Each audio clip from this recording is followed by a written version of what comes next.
আসসালামু আলাইকুম।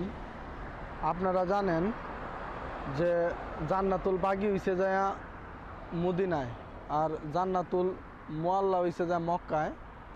তো এই যে আমি এখন যে জায়গাতে দাঁড়ায় আছি এটা হইছে জান্নাতুল মোয়াল্লা। তো এই যে এখন দেখতে পারতেছেন জান্নাতুল মোয়াল্লা।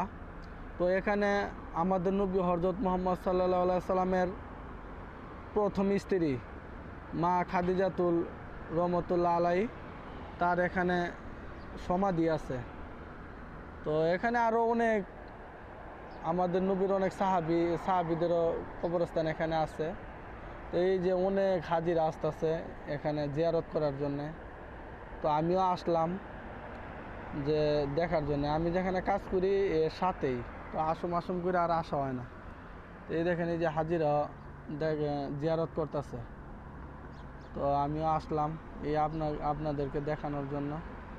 এখানে বাংলাদেশের মতো আর কি কবরস্থান করা নাই, এখানে পাথর দিয়া মানে আর কি একটা চিহ্ন রাখছে, তাছাড়া আমাদের মতো উঁচা করে রাখে না কবর।